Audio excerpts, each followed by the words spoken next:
namandla because awukho funding akho ntoni uyayibona and ke ngoku nathi siyaqhuba sinemisebenzi yethu and ayikwazi ukudibana kakuhle xa sinemisebenzi yethu uba sikwazi ukufikelela ezindaweni but ke ngoku I think ilishwa ke ngoba washifta bafuneka uqale ke ngoku enye i-management ezawuthi take over uyabona esawuthetha nayo kwacaba ke ngoku singathi siphinda siyaqalisa uyabona kuqalelo silenzayo but however ke ngoku thina ke ngosabe singamanga uyabona to ukupartnerisha ne-NGOs NPOs ezikhoyo ekuhlaleni ezinegalelo asimanga futhi ukungena kwa-Office of the Premier kangubana safumana ke ngo-direction enhle pha ne-management edishene nento kuthiwa yintoni kane ne-child promotion or child awareness khona into ka-child prevention ntontoni yapha ne-management yakhona sayinikezwa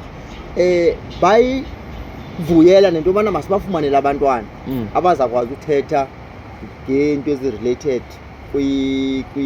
kukhula kwabo ne-protection ne-preventability environment.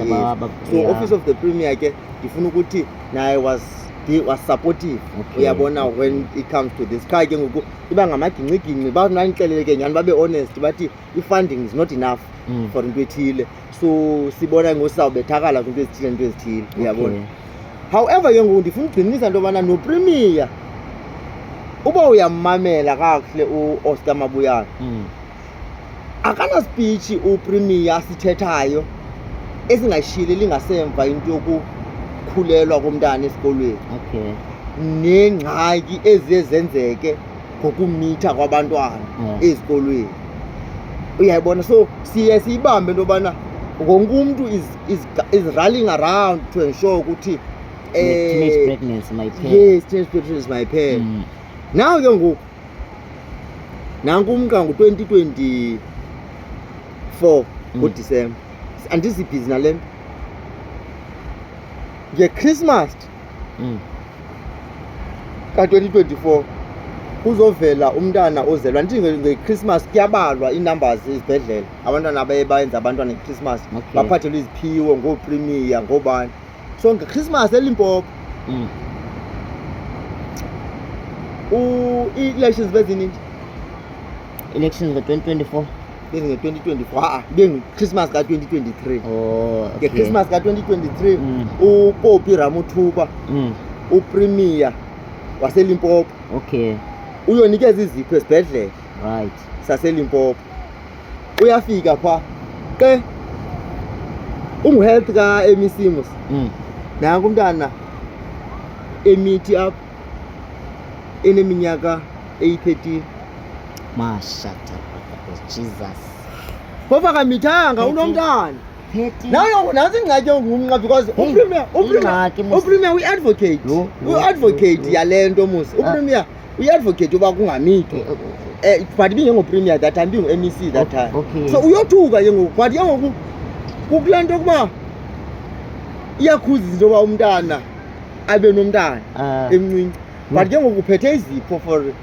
wonke umntu kaloku unomntana uphethe izipho for wonke umntu onomntana ngoku umntana ke ngoku awunalungelo uba ungamvidorayiza umnika le nantsika just umntana kaloku akwazi umvidorayiza umntana because kukho laa ntontoni ye-restriction consent uba umntana akwazi umvidorayiza ke ngoku ezibhedlele ke ngoku abantu ngofuna bevidorayiziwe ngoku because funa benikezwe izipho because badala enough yena yedwa funeka bekwemveni kwekhamera ingxaki ngakho yedwa ibivilikitshe enintsana phaa ye-teenagers so ngoku abantwana ngoku nje banenikeza izipho kufihla ubuso bomama omntana because ngumntana naye uzawumveza njani akho consent kaloku funeka i-consent yomzali ophi umzali uyayibona kodwa yazi uba ndiyabona olithi ugwethe ke ngokule nto ke ngokubana abantwana bebancinci benje bafihla ubuso uPremier ke unayo abafinisha embarrassed because u-excited uphathele abantu abenza kaloku laa nto uzalwa ngeChristmas yinto enkulu musi uba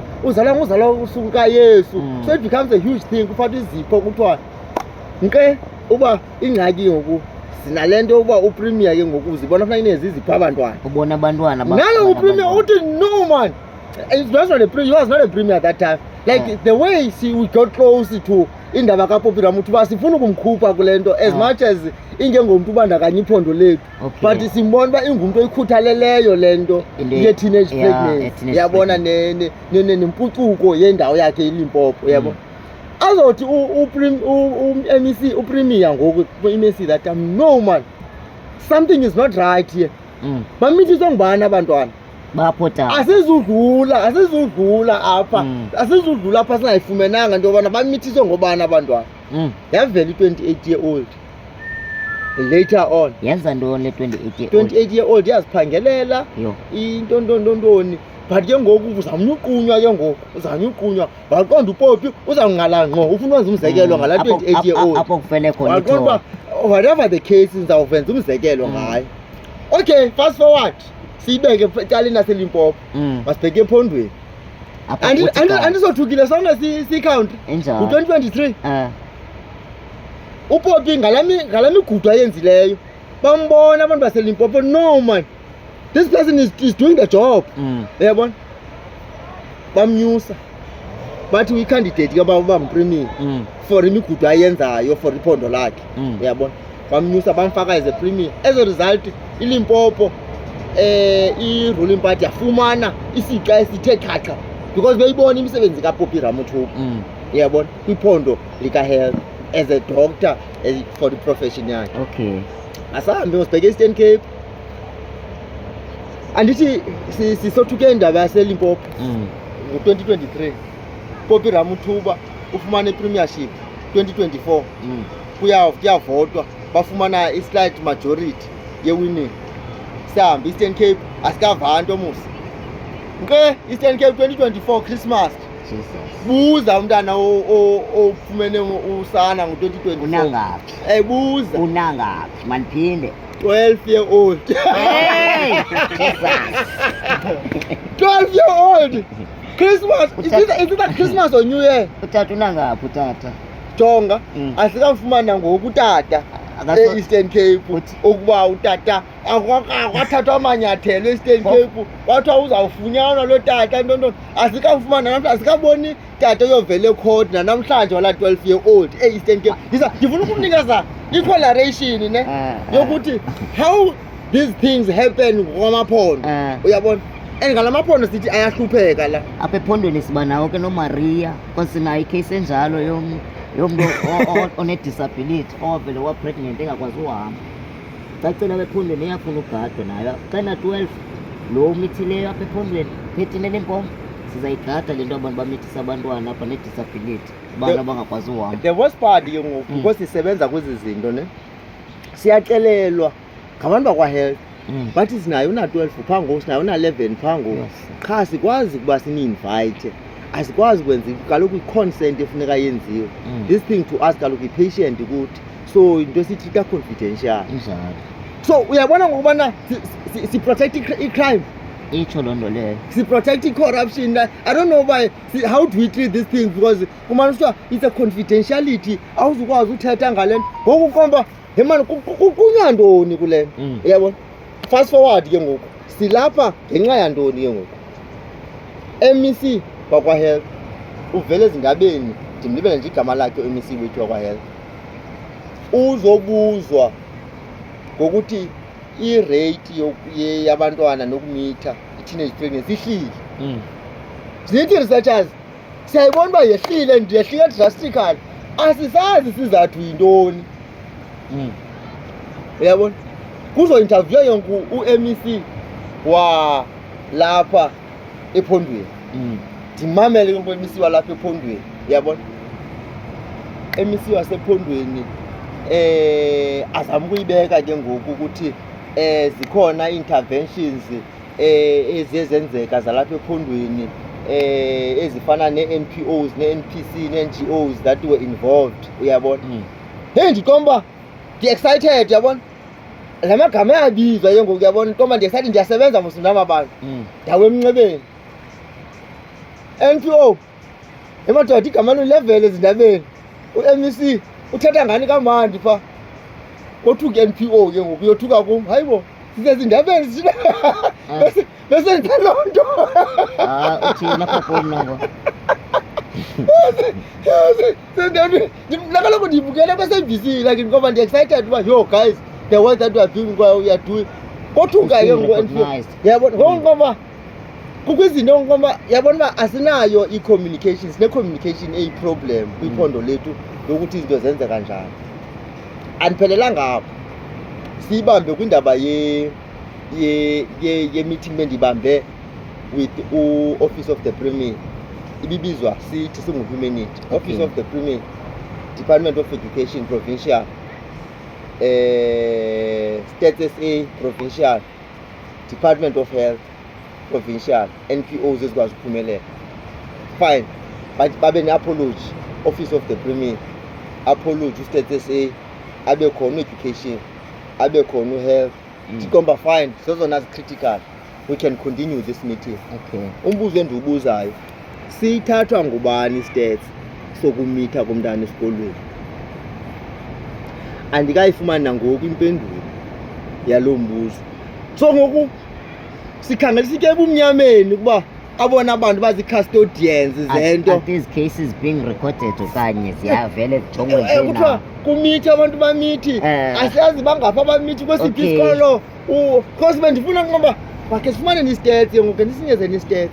Andikayifumani namhlanje impendulo ukuthi ngobani ngabaphi abantwana bamitha kwesiphi isikolo bangaphi kwesiphi isikolo, so that sizokwazi ukuthi okay we do fact finding nazi izikolo ngathi zi-critical zifuna ukulungiswa. So sinaloo ngxaki. So ingabe kanti ikhona ingxaki ebikhona into sentsho like efakwa phantsi kwenantsika kwemet because kaloku bekumele uba into ezinjalo inikwe immediately answer enjalo.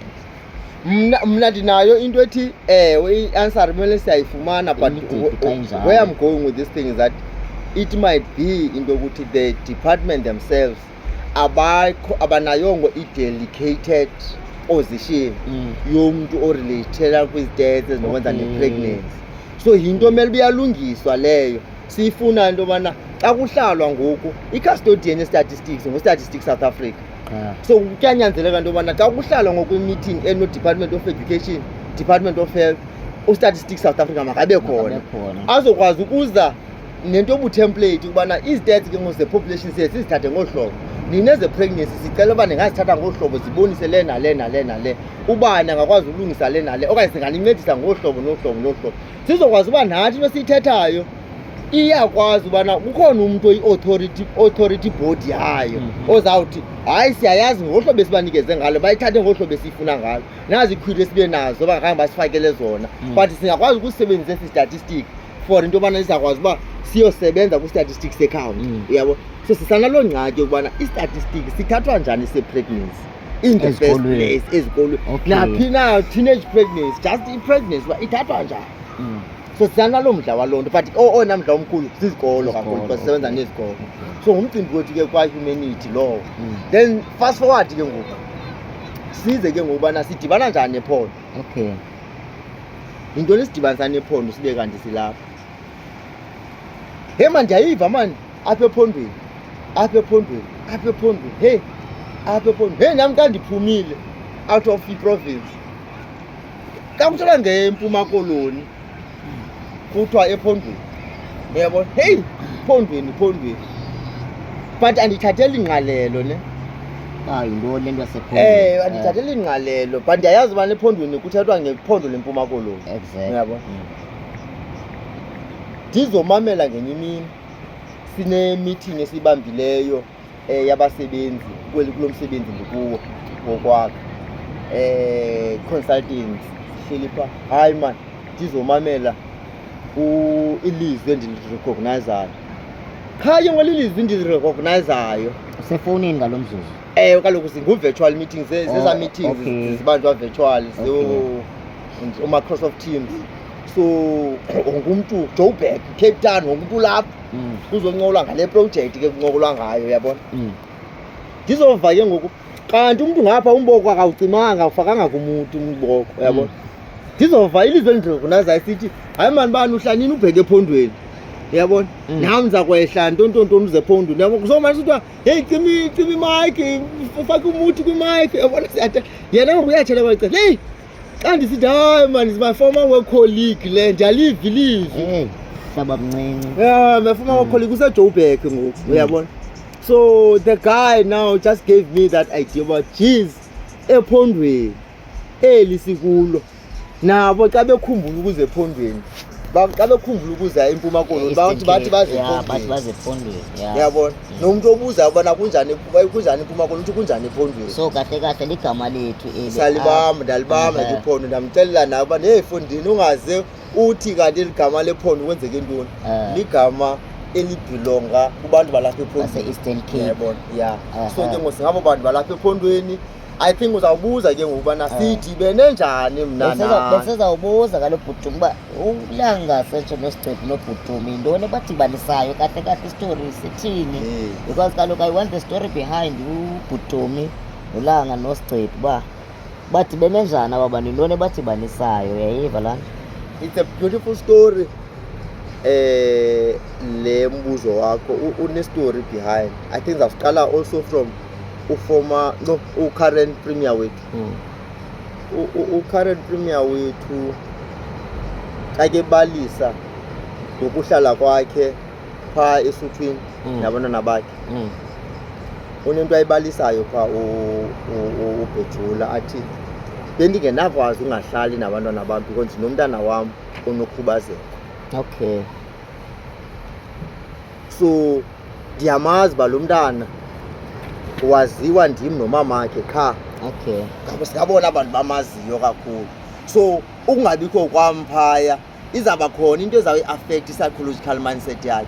Angabikho kwi-state of mind isi-right. So I had to make sure into yobana mandithathe leave ndiyohoya into yomntana. Uyabona? I was like looking at this thing uba wow, family siphethwe ngumphathiswa who's got this thing. Ayazi uba the family structure first. Uyabona, the family is first. So the beauty of that. Fast forward, that guy ndabukela iividiyo zayini ngohlobo olu-different. When the premier said that thing, ndaqala ndabukela iividiyo zenu ngemehlo eli-different. Ndathi uLanga uSigcebhu, uLanga is not even a family kuSigcebhu. Exactly. But the way uLanga a-create a relationship ngayo noSigcebhu eyenze into yobana ibe today sithetha ngoSigcebhu noLanga abazi-biggest content creators zasephondweni lethu leMpuma Koloni, especially apha kule city kuthiwa kuGompo. Ndathi geez, these things they correlate.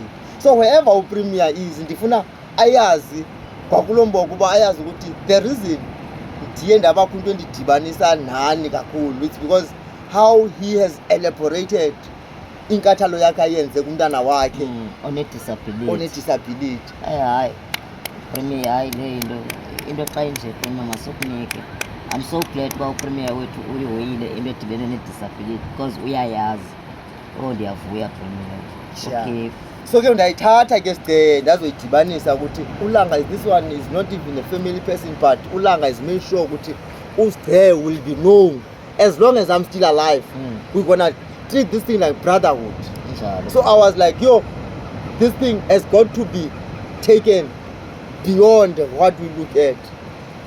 uLanga kangabone ukhubazeka xa ke bona uSigcebhu, ubone an equal to me, ubone person onengqondo ozawufana nam. Ndahamba ndayoyidibanisa ubana man, iphondo lethu li-embrace abantu regardless of impilo abakuyo.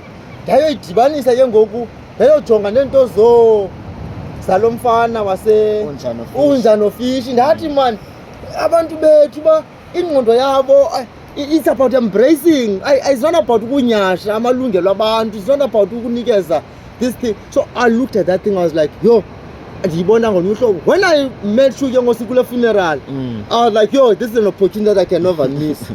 I'm never missing this opportunity for a lifetime. These guys, I'm going to be stuck with them.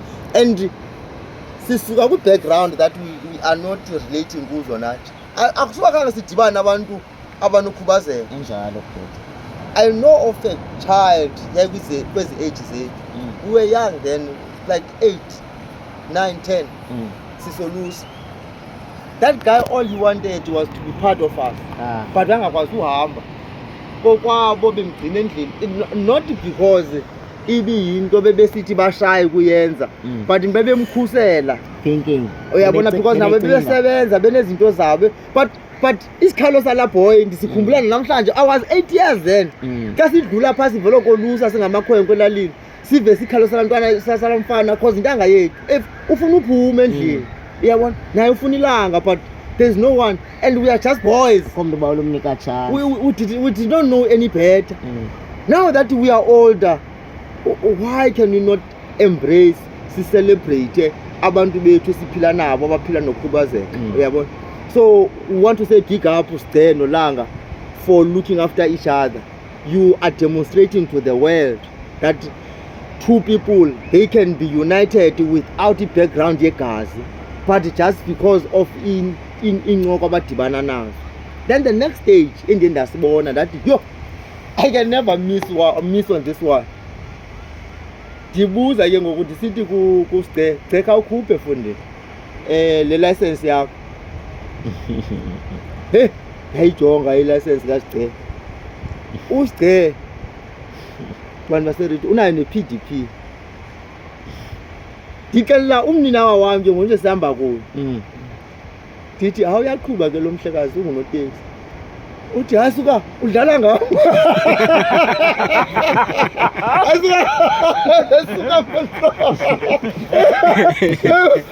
abantu bamthemba njalo abantu mthemba ngagidike emotweni yena besayithatha bona sihamba kunye kugrand ndithi hayi ndikudrayiva lo so ndithi le ndoda ke mange he has driven to the places that now you have never dared to go to with lo hlobo mbona ngalo abantu bamthemba ngaphezulu kwakho abantu bangehla actually for wena bathi maqhuba uSde bhetela sikuthemba sikwazi futhi nehla futhi siyakhona thina sithatha long distance mina simaziyo apha andukubasele bhutomi kwibale linjalo okay kwezi trips ndisuka from eCape Town qha ke umos mina century le nto yodrayiva abancedisanayo andiyazi mna kuthiwa udrayiva ababini abaye eKapa I used to drive alone ndiyotsho eKapa ndiphinde eKapa ndivarishe ndigqibe ndiphinde ndibuye ndize eMonti okay grand qha ndiyafika ke ngale ntsasa xa kube kuthiwa wena imoto yakho bekumele uba isestendini eRhawutini izawulayisha iRhawuti nyhani ndiyofaka imoto esitendini ke then nikeze ngesitixo ndihambe ndiyolala tyhini ndiyaxelela maxa ndifikayo apha hey kukho oleda afuna ukwehlika apha lo mama shushu apha ndikhona eyandidika le nto because kaloku eyona nto naqala apha ngonandilayisha iKapa apha kwenzeka the same thing kwakho umntu ofuna ukwehlika olu hlobo so ke kandithi le trip yobheka eRhawutini famani belo drive wesibini kho ndidiniwe ndiyabuya namhlanje ndaqona udrayiva wesibini mandimnike imoto mwana ndizama ulala ndiqhubile ke essentially like from East London to eBloemfontein jama ngizawuqhubeke kuyasuka xa udiniwe inantsika undibana ndazibona ndivuswa bhutu hayi sulala ndiyoqhuba sulala beqhuba ngoku lo siphetheyo ngoku ayiseliyo laa hlobo yisheriff le and asonwabanga tu ngoku ndiyoqhuba banyanzeleka ndiphakame ndiyoqhuba bhutu usazela unjalo ndithi ndenjalo because kaloku le sheriff ikhoyo ngoku yona iphethe isibhamu apha emotweni so into ezinjalo ke ndinalo ubale linjalo bhutomi yayale nto ithethayo where I'm going with this thing is like uSde is the pure example yasePhondweni to lead and direct us based on amava nawo based on ukuba sikuvulele ukuthi ukwazi ukunyathela kulo mhlaba ukwazi uba exposed le exposure uyifumene I mean dithi ebantwini whatever you do you will never have lived in life xa ungakwazanga ukuphila nonoteksi uyazi environment yonoteksi ukwazi uyisurvivor yabona umntu noteksi nyani serious ke bhutu ugqibe usurvive lo environment kodwa sithi unokhubazeko but when uyazazi uba soze uyisurvive le environment unormal so where we are going with this thing is that we have learned ukuthi Sde we want to keep you as an inspiration yasePhondweni ukuthi le ngqondo unayo ibingqondo besiyiphiwe singabantu basephondweni ubana masiyifunxe sihambe nayo. Uyabona, ungayilahli. You gonna lead us ke ngoku Sigcee going forward kwezi zinto sawuzenza. Sifuna ukuyothatha iwalk koGompo. We want you to lead us. Siyafuna ke Sigcee ukubana sithi siliphondo manyani, sino premier okhathalayo, sine political parties ezikhathalayo. Ke kuthiwe Sigcee ngokwe leadership yakho make kithathwe man iwalk, asiyibizi match, makithathwe iwalk yabahlali. Ke kuqokelelwe zonke ezingxaki abahlali bebenazo, sithathe noba ngu-top 5 okanye top 10. Sithi premier, siyakwa premier ke ngoku. Premier babethathe 5 years ago ngento ethile abahlali, sawuthatha ezibalulekileyo ezike zabaluleka ezichaphazela iphondo. Ke sithatheni kamandi umeya wethu ngumeya okhathalayo. Uyakhathala. Simthi uQueen naye sihamba naye. Sithi meya siyacela ukuthatha nawe siya kupremier ngoku. Kwizinto zasephondweni ku-top 5 okanye ku-top 10 ezike zaphakanyiswa abantu banengxaki nazo, sifuna ubona ubana kwezi top 10 zeziphi ezike zahoywa. Uyabona, zeziphi ezisendleleni uba zihoywe. Ke kube kwi-accountability, not laa nto yokubana sithi kwekumatshiwe kwashiwa imemorandum bahamba. Asiyazi noba bekuthe make sibe ngabantu yongo abathi siqala into yethu yasephondweni ngoku ekizawuthi sifuna wonke umuntu simbeke into account. Uyabona, so everyone premier sake sifike kuwasimatch, silandela nje la migomo yakathetho engathi ibalulekile esakwazi ukuyithatha sibeke ku-top 10 uba nihambe nathini ngezi zinto. Uyabona, so ke Sigcee sikunikeza futhi nomkhonto uba ukulidishe lo mkhonto ukuthi sake sibe nalo udliwano ndlebe nopremier ukubana premier sake siyofika apho kusongqongqoza sikhokhelwa nguSigcee noLanga kuyofika ukuthi zazi khona into asifuni ukala into ezintsha, sibe sithi siyakhomplela into ezintsha kanti simane sipakisha kwinto ezikhoyo okanye into zahoywa ezi kha because asikhange sibe nalandelelo lwazo thina. Ake siyijonge kanjwe. So ke siyiphosa ebahlalini ke ngokuba bahlalini kwimatch engena nazo kwizinto ezike zabaluleka enicinga into ukuthi noko khake niziposteni ke sizithatheni zonke ezi zinto sake siziqokeleni zonke ezi zinto ezike zabaluleka sizibekeni item by item. Sithi hayi no ku-top 10 wethu le simthumelele kwangethuba upremier. Sithi ke premier sakuthumela nazi izinto abantu ayiyonto yalapha kuGompo, yinto yaseLusikisiki, yinto yaseJogabi, yinto yase-Alfred Dinzo, yinto yase-Sarah Baartman, yinto yaseNelson Mandela. Into ezike zabaluleke ezifuna ukuba upremier ibe kanti uye wakwazi ukuzilandelela, sikwazi ukuzijonga, siyokwazi ukuthi hayi mani premier mani sifuna ukuba ukusiphendula ubana ziyaze zaphenduleka na into zabahlali basephondweni. Okay, ndiyakuva. So siyibamba apha injalo. Guys ke esasisiqalo sayo mani bantu be-country bantu base-South Africa, esasisiqalo sayo lo gqibothetha ngubhutumi guys. Sentsho ke niyamva kubhutumi uthi ufuna sibuyelele back to the drawing board. Uyaqona, so ke sisodwa ke sizawuyenza loo nto, sibuyele back to the drawing board, sijonge uba singaphinda sibhale ntoni clay blank so that yonke le nto izokwenzeka idibane ukwenzela uba guys uphondo lwethu mani Sentsho Bhutumi mani Sentsho uze necebo le-right lokwenyusa iphondo guys. Eastern Cape guys kandixele nyani lelinye lamaphondo amahle. uBhutumi kangoba uza kanditravelishise ke Sentsho like kwezi ndawo zikhona ndawo bekhe wandibonisa zona. Khe niyibone uba i-Eastern Cape injani, ayideserve ibe kanti i-Eastern Cape ijonge phantsi. Eastern Cape bekumele ithe guys. Uyaqona, xa kukho bhuti kabanjengobhutumi abakhathalayo, uyabona laa nto ndiyayicela guys because ke nyanyani into yomitha kwabantwana esikolweni sendiyibona as uba ingathi yifeshini ngoku. Uyaqona, so into ze-prevention zoba ingenzeka njani i-prevention yabantwana bangamithi esikolweni okanye umntana omithi esikolweni ithini indima yakhe. And I think ke izinto kawufuneka zibe harsher to protect sometimes. Ngelinye ixesha nathiwa yi-tough love akusuba kubulala, into yoba kanti kuyalungiswa guys. Sizayibona ke sawubuya nayo nani with i-perspectives ne-opinions zenu because ayonto yethu le, yinto yephondo lena guys, yinto yethu sonke siyi-Eastern Cape. Ke sibuye sisele i-Eastern Cape apho Sentsho like kuthiwa yintoni kanene bhuti, ngabiza amagama esingesi ndiyawalibala mani. noteksi asiyibuyisela i-Eastern Cape sayiphakamisa ngoku nditsho kanye ngokuthi makuphakanyiswe i-Eastern Cape ngoku. exactly Asifuni ukuthiwa siyibuyisela kundalashe kanti siyayiphakamisa ngoku iMpuma Koloni. iMpuma Koloni, iMpuma Koloni yindawo edume ngenkcubabuchopho. kakhulu Bekungasoze kubekho amaphondo asebenzayo kule country yethu iMpuma Koloni okanye eliphondo lethu lingekho. Uba ubheke Northwest, I can bet you malasente ukuthi ukhona abantu basiniya bakwi-department zephondo lase-Northwest abasiniya abasuka apha eMpuma Koloni. abenza into ezibukwayo futhi umsebenzi I can bet you my last cent any phondo elilapha eSouth Africa ukuthi ukhona umuntu walapha ephondweni who's doing amazing work, who could have made a lot of contribution to up. Sino mayor obambe i-City of Tshwane uNosiphi Moyo, Nosiphi Moyo, umama Nosiphi Moyo walapha Eastern Cape wasephondweni, ungumkhosikazi wasephondweni. Abantu base-City of Tshwane babegxotha uThokodidiza ezaba ngumeya wase-City of Tshwane besithi abazuphathwa ngumZulu phaa e-City of Tshwane.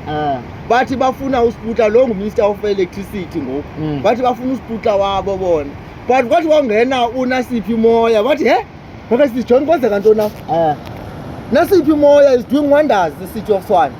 Nasiphi Moyo ubufuna ufaka imessage ngoku uthi Nasiphi Moyo siyeza apho sizawucela into yobana usi-accommodate, sifuna ukwenza le nto nawe on sukuthi Nasiphi Moyo, I can tell you she's going to welcome us. We can do a walk nomama Nasiphi Moyo to do the rounds ku-City of Tshwane to showcase ukuthi xa sibuya size eMpuma Koloni sithi nange umama wasephondweni is doing wonders for the city of Tshwane, kaloku capital city of the country, South Africa, capital city of South Africa. So anything oyijonga ku-City of Tshwane you must know into yobana funeka ireflecte kwi-country yonke. uNasiphi Moyo kulaa ndawo akuyo, umeya Nasiphi kulaa ndawo akuyo uphethe ii-ambassadors zamazwe wonke, ambassadors all over the world zikwi-City of Tshwane. So we have people that we can just showcase.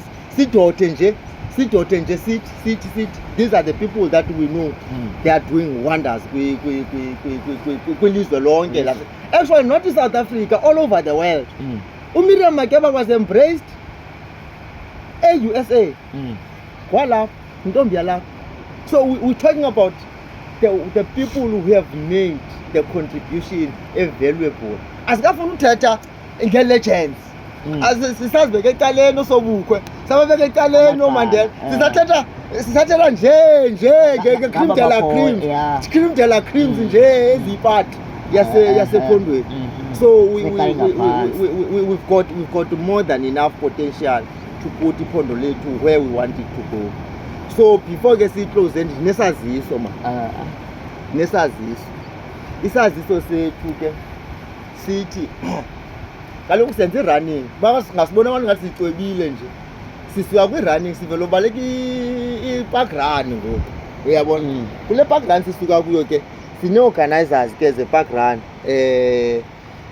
one of them being uDave. What we are going to do from now on, we are going to have i-banner ezawukwazi ubhala i-design kuGompo City. Saba ne-design esifuna ukuyenza next week Saturday. Sifuna sibe ne-banner ready apha ezathi xa kubalekwa phaa, bendifuna naba-videoras babonise xa kubalekwa phaa kuhlilwa phaa, sabe siyifakile laa banner bazawubaleka sibathathe ifoto apha abahlala bakwazi ukuyibona ubana nantsi kuGompo City phi ephondweni leMpuma Koloni. Then ke guys, ngiyaqonda uba kutshintshwe ingathi akhona amarhathi i-Eastern Cape ingatshintsha sibize ephondweni. Hayi azibhudumi, kungarayithi kakhulu ngolo hlobo. Apho ndiyakhona ke sigcele ndingakukhawulanga, kwamarhuba singabizwa ephondweni Eastern Cape. Okay. Ibizwa ephondweni nje Eastern Cape. kuGompo City selitshintshiwe igama kuGompo City selapho. Number 3, sihleli njani e-Orient Beach? Kutheni lingazuba khona igama lase-Orient Beach? Utshintsho egameni lase-Orient. Kutheni singazuba nalo igama lase-Orient Beach, igama lethu? Kaloku bafike silapha siyibiza sinegama layo le ndawo. Kutheni singazuba nalo igama lase-Orient Beach? Sixa sibeka apha ibhena yethu sithi welcome to Tonton. Ulwandle lengqwele.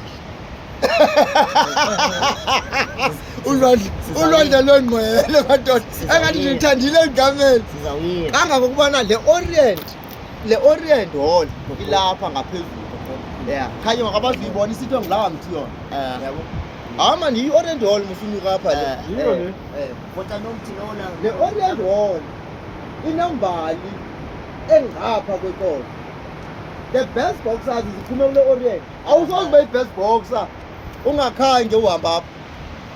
And the best boxers The are from best here. musicians ziphume the best of the best artists ziphuma liholo lengqwele eli madoda. uThomas Shava noMazembe Madoda liholo lengqwele eli.